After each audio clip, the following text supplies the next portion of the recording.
diplomatic earthquake, the United Kingdom has quietly frozen intelligence sharing with the United States, furious over Washington's lethal strikes on boats in the Caribbean. London fears its intel could be used for unlawful killings, CNN reports. The UK is no longer sharing intelligence with the US about suspected drug trafficking vessels in the Caribbean because it does not want to be complicit in US military strikes and believes the attacks are illegal. That single act, a break with America's closest ally, has shaken confidence across the region, and it comes as the USS Gerald R and its strike group patrol off the Caribbean rim, officially to combat drug cartels. But critics say it's an undeclared show of force. And we're blowing up cartel terrorists. We're blowing them up linked to the Maduro regime in Venezuela and others. Look, it's not just Venezuela. But a lot of things are coming in. Look, Venezuela emptied their prisons into our country.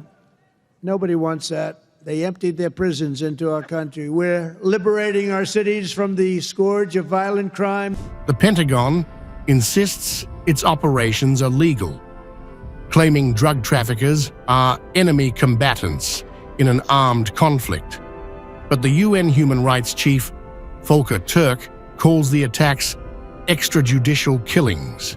Even US defense insiders reportedly question the legality. The Trump administration has argued that the US military can legally kill suspected traffickers because they pose an imminent threat to Americans and are enemy combatants who are in an armed conflict with the US. In Latin waters, though, that justification is falling flat. Caribbean nations and Venezuela have raised alarms as US warships maneuver close to their maritime zones. Caracas has blasted the missions as a violation of sovereignty and a threat to regional stability. I see that the military forces of the United States Armed Forces, are being used as mercenaries to kill. As their main spokespeople have said, we will deploy around the world to kill, to murder. And that is what is happening in the Caribbean. They're killing defenseless people in the Caribbean, whether they are drug traffickers or not, killing and executing without due process. Responding to what it calls foreign militarization, Venezuela has launched large-scale defense drills involving naval units, air defense forces, and coastal radar networks. The exercises are meant to repel potential incursions and assert control over its territorial waters. The great powers have spoken out against this aggression occurring in the Caribbean, against this intimidation, against this threat, polluting the waters of the Caribbean Sea with hatred, supremacism, and an intention to impose and make the Caribbean Sea closed to US interests.